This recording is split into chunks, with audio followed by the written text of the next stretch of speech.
안녕하세요. 이번 영상에서는 종근당에 대해서 알아보려고 합니다. 코스피에 등록되어 있고요. 185750입니다. 제가 종근당을 확인해 보려고 했던 이유가 최근에 종근당이 주목받는 이유 때문인데요. 나파모스타트라는 코로나19 완치 치료제 때문에 종근당이 뜨고 있었죠. 어제부터였는데요. 나파모스타트 관련 이슈로 보자면 나파모스타트를 투여한 코로나19 확진자가 완치되었다는 소식이 전해졌고요. 그에 반해 종근당이 나파모스타트로 임상을 하고 있는 것이 아니라 종근당은 나파벨탄이라고 하는 나파모스타트가 주성분인 치료제를 통해서 임상을 하고 있다고 해서 주가가 뛰었습니다. 하지만 제가 이상하게 생각했던 부분은 바로 이건데요. 나파모스타트로 실제로 임상을 하고 있는 유지랩이라는 업체도 있는데 이 업체는 진짜 다른 것이 아니라 나파모스타트를 통해서 코로나 치료에 임상을 진행하고 있습니다. 그러니까 나파모스타트가 주성분인 치료제로 임상을 진행하고 있는 것이 종근당이고 나파모스타트 자체로 임상을 하고 있는 것이 뉴지랩인데 뉴지랩보다 종근당의 주가가 더 좋았단 말이죠. 그래서 이번에는 종근당에 대해서 한번 알아봤습니다. 숫자를 먼저 보고 가시죠. 일단 매출은 좋은데요. 2017년 8,800억의 매출이 2019년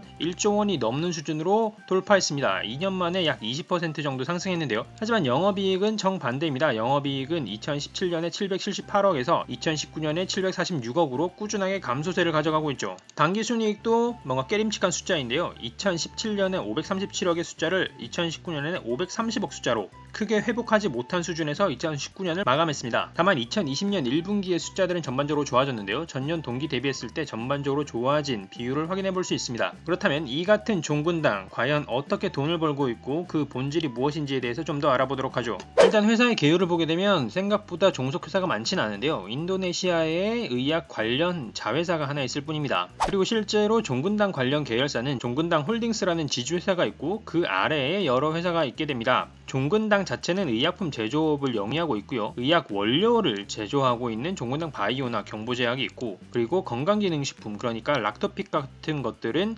종근당 건강에서 제작을 하고 있습니다. 그 외에도 다양한 업체들이 있는데요. 개인적으로는 종근당이 한국에서는 꽤나 유명한 기업이긴 하지만 좀 더 바이오를 파서 글로벌한 기업으로 갔으면 어떨까 하는 생각이 드는데 그와는 다르게 굉장히 다양한 업종을 영위하고 있는 것을 확인할 수 있었습니다. 사업의 내용을 좀 더 자세히 들여다보게 되면 일단 시장 전체를 전문 의약품 그리고 일반 의약품과 같이 제약시장으로 소개를 하고 있는데요. 종근당 자체가 제약시장에 속해 있다는 것을 잘 보여주고 있는 도표라고 생각합니다. 그리고 매출을 보게 되면 전부 다 의약품 명칭으로서 사실 이름만 가지고는 정확하게 어떤 역할을 하는지 알 수가 없는데요. 일단 이 표에서 표면적으로 저희가 쉽게 이해할 수 있는 것은 수출보다 내수가 굉장히 많다는 것을 이해할 수 있지만 이것만 가지고는 크게 의미가 없습니다. 실제로 어떤 병에 대한 이슈가 났을 때 그에 대해서 저희가 즉각적으로 대응하기 위해서 좀 더 여기에 나와 있는 약에 대해서 알아보는 게 필요하다고 생각했습니다. 먼저 첫 번째에 있던 자누비아입니다. 이 자체는 좀 오래된 내용이라서 판매사나 이게 전부 다 다른 회사로 나와 있긴 한데 현재는 종근당에서 자누비아를 판매하고 있는 것이 맞고요. 그 역할을 보게 되면 당뇨병 치료제입니다. 그러니까 당뇨병 관련 이슈가 났을 때는 종근당을 주목해 봐야 할 것 같고요.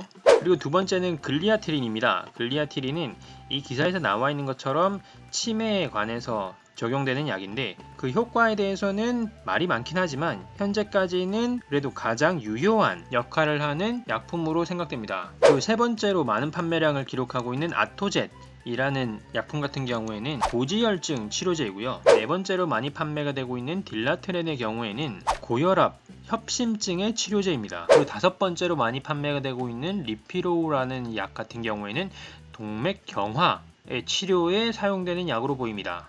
그러니까 자누비아가 당뇨, 글리아티린이 치매, 아토젯이 고지혈증, 딜라트렌이 고혈압, 리피로우가 동맥경화에 사용되는 약입니다. 그리고 이 같은 약의 매출을 봤을 때 당뇨에 관련된 자누비아의 매출이 가장 많기도 하지만 증가세가 높기도 하고요. 치매에 관한 글리아티렌 같은 경우에도 매출도 높고 매출의 상승률도 높습니다. 물론 매출의 상승률만 보자면 약 2배 정도 상승한 고지혈증 치료제 아토젯이 가장 상승률이 높군요. 이 같은 병과 관련 이슈가 있다는 것을 인지해 두고 전체 숫자가 어떤지 한번 보도록 하죠. 앞에서 본 것처럼 매출은 증가세에 있고요. 그와 동시에 매출 원가율도 조금씩 증가하고 있습니다. 2017년에는 60%에 안 됐던 원가율이 2019년에는 62.5%까지 올라왔습니다. 이와 함께 판관비도 꾸준하게 증가 중인데요. 다만 판관비의 경우에는 금액은 증가하지만 매출액 대비 그 비율로 봤을 때는 2017년 약 24%에서 2019년 21%로 그 비율은 줄어들고 있었습니다. 그리고 대개의 경우 판관비에 포함되어 있는 경상연구개발비를 밖으로 떼서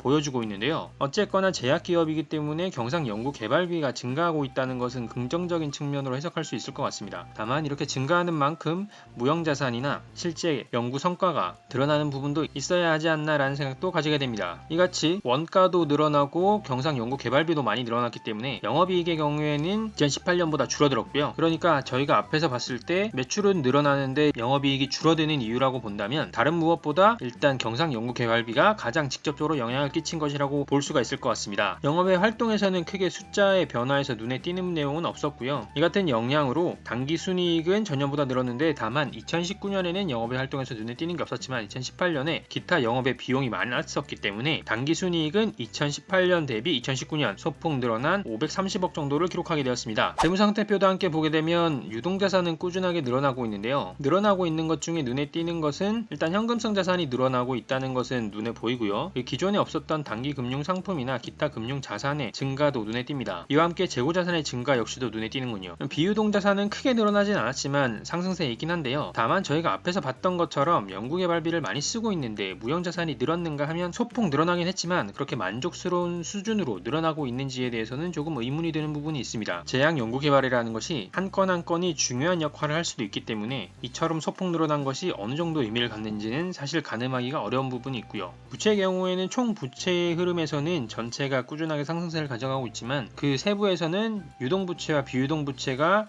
등락폭이 좀 있습니다. 이런 변화를 이끌어낸 것은 유동부채의 차입금, 그러니까 여기서는 단기 차입금이 되겠죠. 단기 차입금의 변화와 함께 유동부채에서 차입금의 변화, 그러니까 여기서는 장기 차입금이 될 것이고요.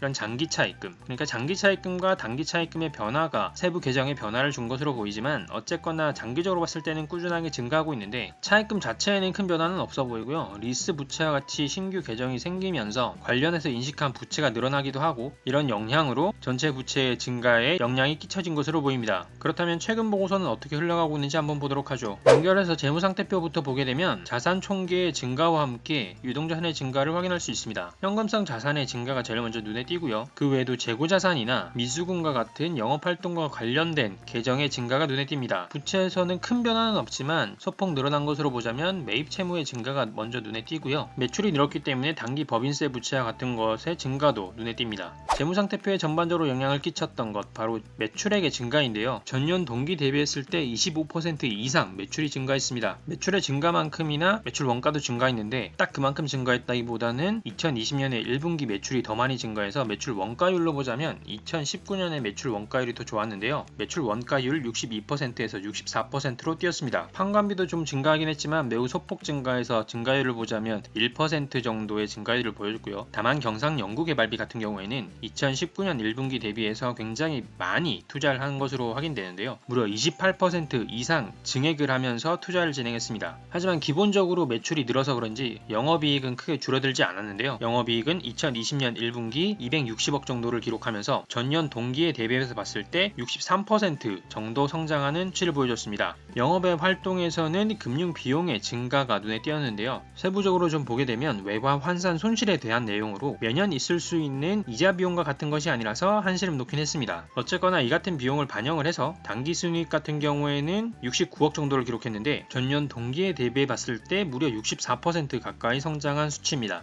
종군당을 보게 되면 나퍼모 스타트라는 이슈로 주목을 받고 있기도 하지만 실제로 그 사업에서도 괜찮은 수준을 보이다가 더군다나 2020년 1분기에는 더욱더 좋아진 모습을 보여주고 있는데요. 이런 방향성을 지속적으로 가져가고 있다는 것을 확인할 수 있는 것이 하나 더 있습니다. 바로 2분기의 잠정실적 공시를 보게 되면 알 수가 있는데요. 세부 숫자는 둘째 치더라도 전기 대비나 전년 동기 대비해서 증감을 보게 되면 굉장한 수치의 증가를 확인할 수가 있습니다. 그 와중에 가장 큰 수치로 보자면 전년 동기 대비해서 봤을 때 누계 실적이 아니라 당해 실적을 보게 되면 무려 2배에 달하는 실적을 기록하게 되었고요. 단기 순이익 같은 경우에는 전기 대비해서 봤을 때도 41% 이상 성장하는 수치를 가지게 되었습니다. 이같이 실적이 좋아지고 있는 종근당의 주가 흐름 어떻게 가고 있는지 한번 살펴보도록 하죠. 사실 종근당은 다른 바이오주에 비하면 비하면 그렇게 관심을 많이 받지는 못했습니다. 어제 뉴질앱에 대해서 정리를 하면서도 말씀드렸지만 나파모스타트라는 물질 자체가 글로벌하게 화제를 끌고 다니는 물질이 아니기 때문에 종군당에서 나파모스타트 자체도 아니고 나파모스타트를 주 성분으로 하는 것으로 임상실험을 한다는 것이 크게 시장에서 화제가 되지는 못한 것으로 보이는데요. 그나마 화제가 됐던 게 6월 중순의 이슈가 아닌가 합니다. 그리고 어제 8월 4일부터는 나파모스타트의 임상 결과에 따라서 주가가 영향을 받고 있죠. 하지만 저희가 앞에서 잠정 영업 실적을 봤었는데 잠정 영업 실적에 따른 주가의 흐름은 크게 관찰할 수가 없습니다. 물론 일봉의 기준으로 없다고 치더라도 장기적 관점에서는 상승세에 있는 것이 그 같은 실적에 대한 기대감이 아닐까 싶긴 한데 어쨌거나 시장에서 주목을 받게 된다면 거래량이 붙으면서 주가가 오르는 날이 있을 법도 한데 그런 날이 아직 없었다는 것이 잠정 영업 실적에 대한 주가 상승이 아직은 시도되지 않은 것으로 보이고요. 그렇기 때문에 영업 실적의 발표가 따르는 8월 14일까지를 기준으로 봤을 때 적어도 그 이전 주가에 비하면 상승세를 가져가는 주가 흐름이 될 것으로 보입니다. 다만 8월 4일과 8월 5일 굉장한 상승을 거졌기 때문에 단기적인 주가 흐름도 함께 봐야 할 것 같은데요. 특히 8월 5일의 분봉을 보게 되면 장 초반에 크게 오르지 못하고 꾸준하게 눌려가면서 자리를 잡은 것을 확인할 수가 있는데요. 하지만 이것이 종군당의 주가의 끝이라고 보기 어려운 면 중에 하나가 있습니다. 바로 종군당의 또 다른 계열사 종군당 바이오의 주가 흐름인데요. 언뜻 보면 초반에 흐른 다음에 꾸준하게 눌린 것처럼 보일 수 있지만 67,400원이 오늘의 상한가 기준선입니다. 그렇기 때문에 더 이상 올라가지 못하고 이 자리를 계속해서 지켜왔던 것인데요. 물론 대개의 주가들이 상한가를 한번 치고 나면 다시 그 자리를 물리기보다는 그 자리를 지켜가는 것이 일반적인데 반해 약간 물렸던 것이 아쉬운 부분이 있긴 하지만 종근당 입장에서 보자면 종근당 바이오가 이렇게나 상한가를 친 만큼 종근당 역시도 내일의 주가를 적어도 장 초반에 조금은 기대감을 갖게 하는 부분이 있습니다. 하지만 그렇다라고 한다면 내일도 주가가 상승한다고 했을 때 장기적으로 봤을 때 분기 실적에 대한 재료를 바탕으로 주가 상승은 지금 수준에서는 어려울 것 같고요. 내일과 며칠 상간에 주가가 눌러내려 앉는다라면 그 이후에는 종군당의 단기 실적을 바탕으로 하는 실적 장세가 올 수도 있다고 보여집니다. 자, 오늘은 나파모스타트 임상 결과에 따라서 주목을 받고 있는 종군당에 대해서 살펴봤습니다. 백신이라는 것을 특정 국가가 무기화할 수도 있다는